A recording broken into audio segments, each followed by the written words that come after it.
Counselor Carlson, this is a sound check. Hello. Thank you. You're welcome.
My mic's working, so it must just be that one.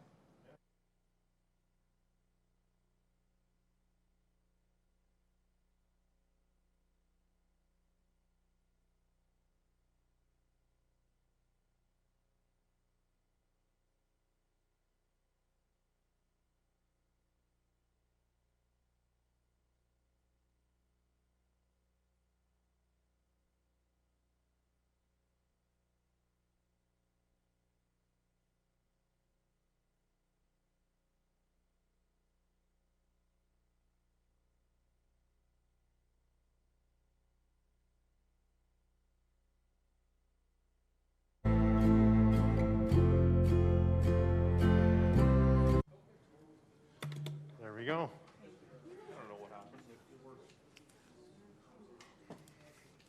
Remember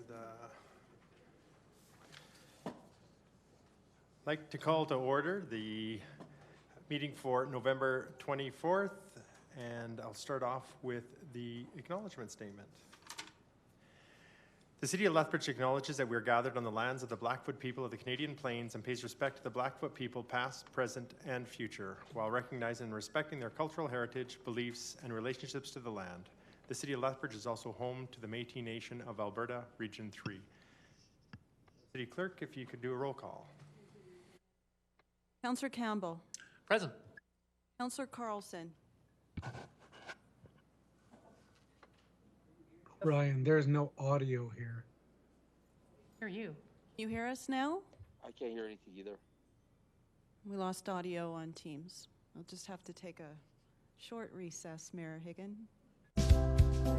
Oh, I'll just text message Mr. Westerson to see if Councillor Carlson, if can you they're hear just us? pausing for right now, or if they're going to resurrect audio here.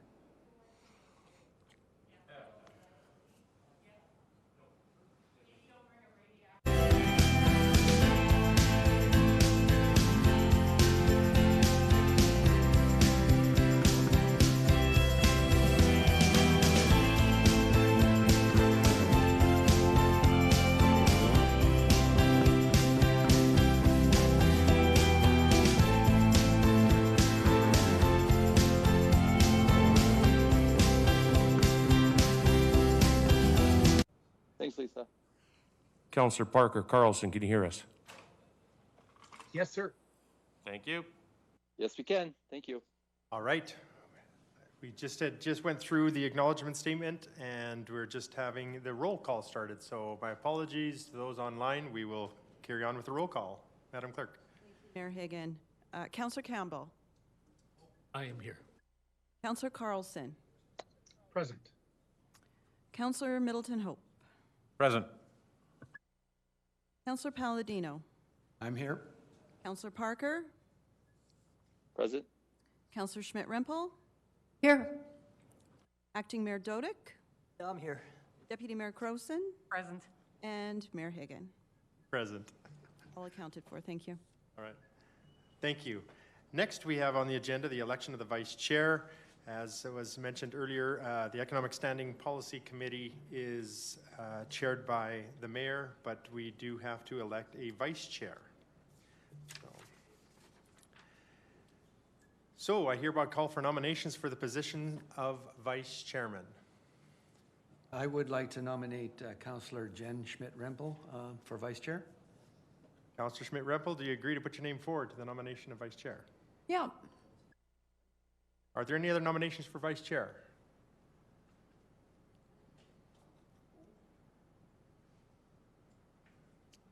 I don't see anybody jumping to the mic. Anyone online is, let's see. Okay. If not, can I have a motion to cease the nominations? Called by Deputy Mayor Crowson. All in favor? Opposed? So carries. I declare to be elected as Vice Chairman by acclamation. Congratulations, Councillor Jen Schmidt-Rempel. All right. Next, we move on to 3.1, the consent agenda. Is there any questions on that or any additions, deletions, Madam Clerk? No additions or deletions or revisions. Thank you. Questions? I would suggest we have one revision. We're actually approving the minutes of today's meeting in the motion, that we have in front of us. Okay, you've changed it there. Perfect. Sorry, the motion in front of me that I got emailed out was different. Thank you. So any further questions? If not, be resolved that the minutes of the Economic Standing Policy Committee meeting being held on Wednesday, September 15th, 2021, be approved, and that the mayor and city clerk be authorized to sign the same. Can I have someone to all that? Deputy Mayor Crozen, all in favor? Any opposed? So carries. Next, the adoption of agenda. Be it resolved that the agenda of the Economic Standing Policy Committee meeting on November 24th, 2021 be adopted as presented. Madam City Clerk, are there any amendments to the agenda? There are no amendments to today's agenda. Thank you. Amendments? Can I have someone make that motion? Councillor Campbell, all in favor? Any opposed? So carries.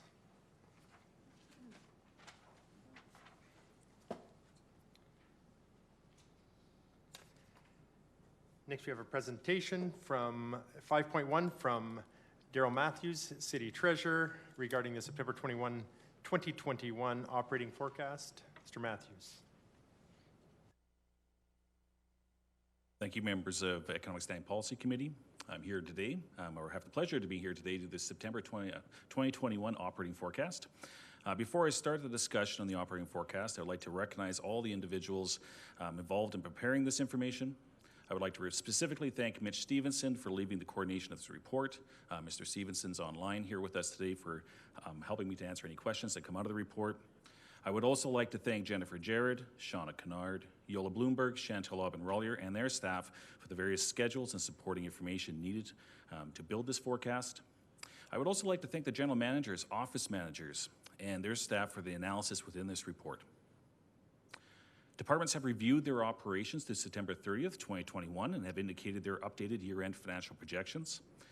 This report is intended to highlight the potential impacts of the operating budget as described in the variance discussion and analysis section of the report. I will go over the assumptions, the financial reporting processes, what is contained within the report, as well as the impact of COVID-19 on operations and the overall corporate and departmental variances within this presentation. We're also going to be requesting the Economic SPC recommend to City Council to approve matching funding for the Airport Capital Assistance Grant applications from the Airport Reserve as part of the resolution for the December operating forecast. In addition, I would like to note that subsequent to the submission of this report, it has come to our attention that a critical piece of infrastructure at the airport needs to be replaced. Therefore, administration will be requesting that Economic SPC recommend to Council to approve the funding of a replacement of the airport sweeper for the Airport Reserve. From the Airport Reserve, I should say. If I could move on to the next slide. Okay, perfect, thank you. This operating forecast includes many assumptions, and this is the best information that we currently have. If any of the assumptions change, the impact could be significant. Standard assumptions that we made in this report, actuals to September 30th and projections to December 31st. In regards to COVID-19 and its future impacts, the forecast currently includes the estimated costs associated with the city's response to COVID-19 to December 31st, 2021. And at the time of the completion of this report, the majority of the workforce adjustments have been processed and are reflected in this report. The ongoing net savings from workforce adjustments will be transferred to the corporate contingency fund and reported with the unaudited report as per Council's November 25th, 2019 resolution. Next slide. So I just want to give a little bit of context of the reporting process that for city members of Economic Standing Policy Committee. And so in 2021, we provided an operating forecast in June and September. However, based on this streamlining of the operating capital budget process that was presented to Council on August 24th, the June forecast will no longer be occurring in 2022. However, what you'll see, as you see on the screen, that there will be a number of other reports that will be coming to Council for the 2021 year. The first of which is the 2021 unaudited report, which will come to Council in March of 2022. and the 2021 annual report, which will come to council in April of 2022. Next slide. Oops, get on my side here. There we go. So a couple of things I just want to go through here too is what's contained in this report. So first off, within the September operating forecast, there's an executive summary that includes the assumption and highlights of the operating forecast.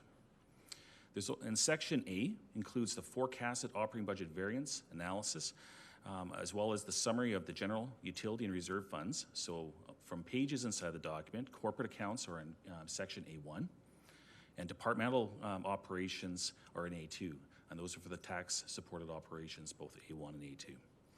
Utility-funded operations are reported in Section A3, reserve-funded operations in Section A4. And the various discussion and analysis that supports those variance amounts is within Section A5. There's also Section B, which includes the statement of reserves and reserves analysis, and Section C that includes the capital schedules, being the summary of subdivision surplus and the off-site account analysis. Next slide. So one of the things that I wanted to highlight today was the impact of COVID-19 on the city of Lethbridge. So in 2021, the unprecedented event of COVID-19 outbreak continues to cause significant impact on the city and its citizens. At the time of the forecast, this forecast was prepared, the 2021 expenditures associated with the direct COVID response is forecast to be approximately $3 million. This amount includes $1.6 million for rapid housing, consultatory, self-isolation unit, community response, and the Alberta Care Worker Benefit, which was funded by other levels of government. $500,000 for rent supplement from one-time funding from the MRSR, and $880,000 for cleaning, disinfecting, security, and personal protective equipment costs, as well as direct wages, which is funded from the COVID-19 direct pressure funding.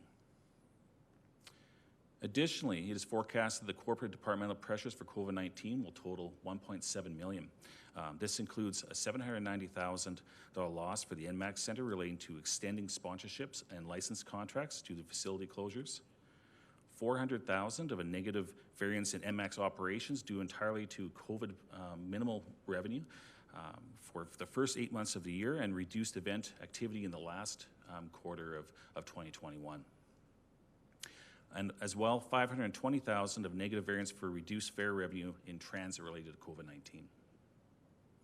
So some of the funding to offset these pressures, to remind members of City Council that on March 23rd, City Council approved funding allocations outlined in the 2020 unaudited report. At that time, City Council allocated approximately $3.5 million to a budget appropriations unexpended for purposes of funding future direct costs and foregone revenues associated with COVID-19 for the NMAX Centre, transit, general COVID, and those general COVID pressures, and also the first floor renovations. This forecast assumes that approximately $2.6 million of the council-approved COVID-19 pressure funding will be used to fund the $1.7 million of corporate and departmental revenue pressures and the $880,000 of COVID ECC response expenditures as well that I previously noted. The remaining COVID-19 pressure funding is available to offset any additional pressures that would result from the changing circumstances within the pandemic. Next slide. So other significant COVID-19 impacts include reserve-funded operations of the airport and parking operations. In regards to the airport, on November 30th, 2020, City Council approved the 2021 to 2022 budget for the airport, which incorporated the negative impact of COVID-19 on passenger and air traffic revenues. The result of the revenue reduction required a budgeted transfer from the airport reserve of approximately $1.3 million to offset this unexpected revenue shortfall. The forecasted impact of COVID-19 on the airport revenues, when compared though to pre-pandemic levels, is approximately 1.5 to 1.6 million. Parking operations is also forecasting a negative variance of 450,000, which does include 120,000 in savings from parking operations. However, there's also a $570,000 reduction in parking revenues due to COVID-19. Once again, the funding for this during 2020 fiscal year, there was transfers made to the various reserves. So there was $3 million to the airport reserve as part of Initiative N98, and $690,000 to the acquire off-street parking reserve for anticipated 2021 revenue pressures. Next slide. So I'll also give you some general information on the overall variances we can contain within the report. So once again, some of the general information about this operating forecast. Some areas are more difficult to forecast than others. COVID-19 has been especially hard to, in forecasting. Within this report, specifically the fourth wave impacts. This forecast is based also off of the information the departments had in October up to September 30th, and we know that some of those assumptions will change between now and year end. Overall, the corporate accounts are forecasted at the end of the year with a positive variance of $5 million, which is roughly about 2.77% of the total budget.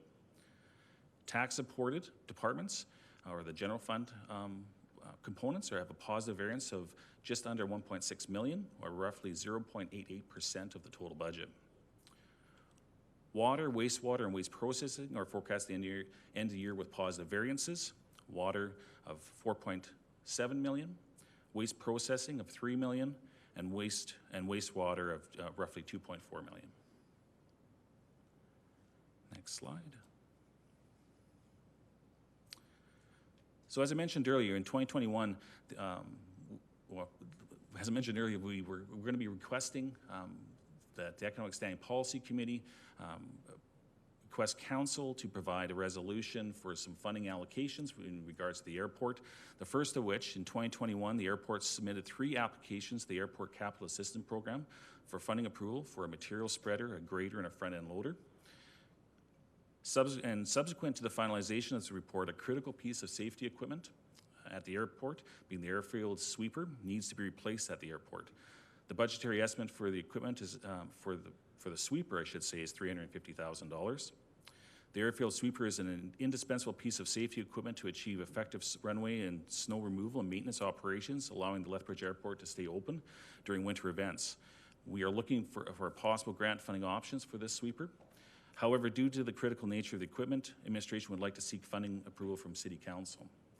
Therefore, we're requesting the Economic Standing Policy Committee recommend to City Council to approve the matching funding for the Airport Capital Assistance Grant, as well as funding for the airport sweeper up to $450,000 from the airport reserve as part of the resolution for the September operating forecast.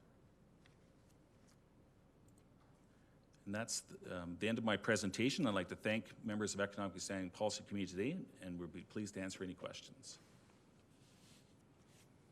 Thank you, Mr. Matthews. Appreciate the presentation. I do have some questions. Councillor Campbell. Oh, thank you. Thank you for the presentation. I was just, when I saw the talk about the $500,000 rent supplement that was in the budget, I just wondered, and I don't know if you were the person to answer that, but how did that go? Did all of that money go to where it was supposed to, or do we have anything left over? And how easy was it to access for people who needed that? Not sure if Mr. Fox, if you were able to answer that one part of the question. So it's basically on the $500,000 of the rent supplement, where we're at on that today. The COVID rent supplement, Mike, sort of uptake and an update on how effective that was or not. Sorry, I was working on other emails, so. All right. The rent supplement is continuing to be helpful for different aspects of making sure people remain housed. We have, I believe, council approved, I believe it was just approved that we went further on the allowance to allow it for different criterias here in the last 2 weeks. So we're making it available for more people currently. And just, has it been easily accessible for the population that wants it? I mean, is it problematic in ways? It was being beneficial to clients. However, with some of the reductions on some of the criteria that some of the housing agencies pointed out to us, it's being more available at this time now. Right, yeah, I guess my final thought was, I just thought, you were going to say something, Craig, but just how much is available still? Do we know? I believe the last time I looked at the budget was a few weeks ago, and we were about half through the budget. But with the new allowances, we're expecting more to funnel out of that fund. Thank you, Your Worship. City Manager, did you have something to add, or you're good? All right. And I don't see any further questions. Any debate? Move on to debate. Well, I guess you could read the resolution here, first of all, from Councillor Campbell. September 21, 2021 operating forecast. 5.1, be it resolved that the Economic Standing Policy Committee recommend that City Council approve $450,000 to be funded from the airport reserve for the following. Number one, $100,000 as matching funds from the ACAP grant, and number two, up to $350,000 for the replacement of the airport sweeper. Councillor Campbell. Thank you. I will entertain any questions before we go further. Does anybody have any questions about this? Questions? I don't see any questions.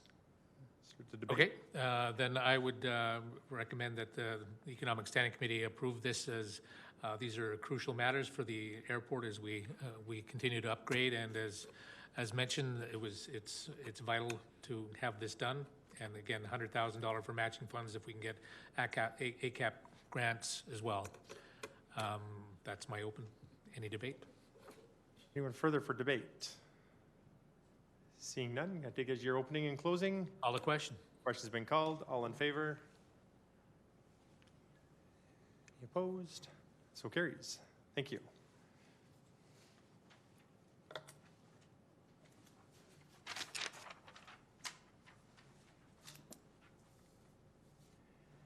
Next, we have a submission, 6.1, from City Treasurer Matthews, re-amendment to 2018-2027 Capital Improvement Program CIP D45, Facility Renewal and Upgrade Program.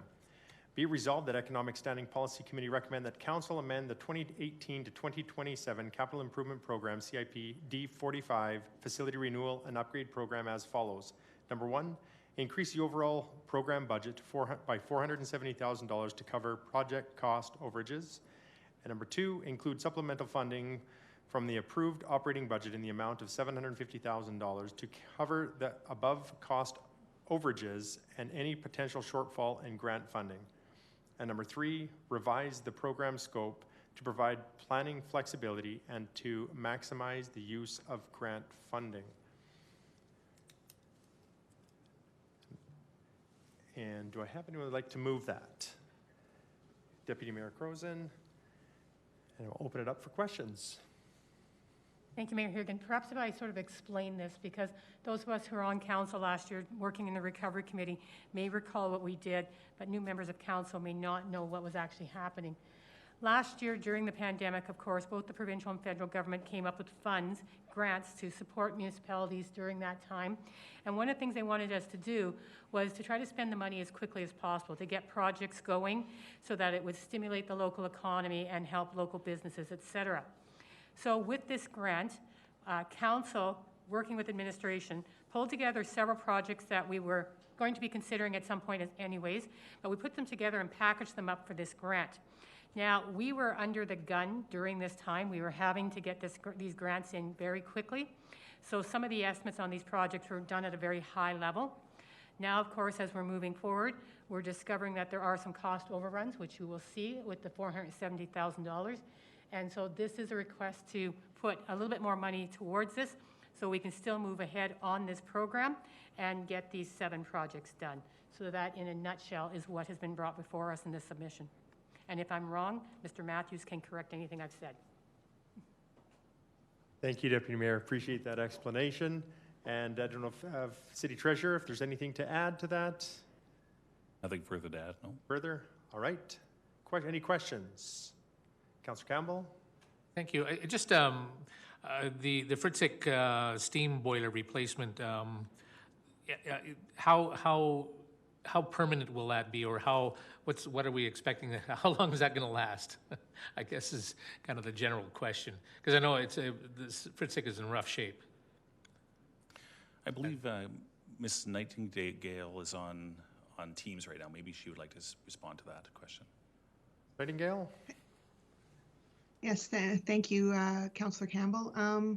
The renewal for the boiler would be expected to last potentially longer than the building may be used for its intended purpose. However, the existing boiler system was one of our very, very old systems that really required replacement in order for it to continue functioning for its intended purpose right now.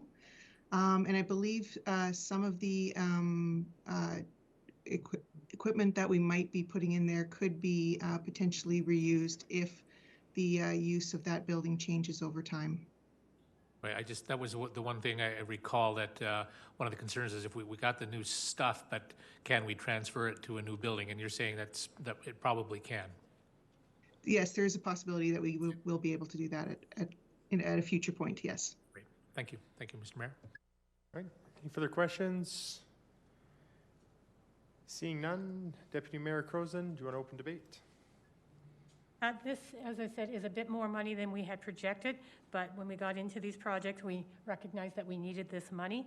And this is still letting us use this grant and to balance out our costs with costs that are coming from the program. So I would ask my colleagues to support this motion. I'll call the question. No further debate. Question's been called. All in favor? Any opposed? That so carries.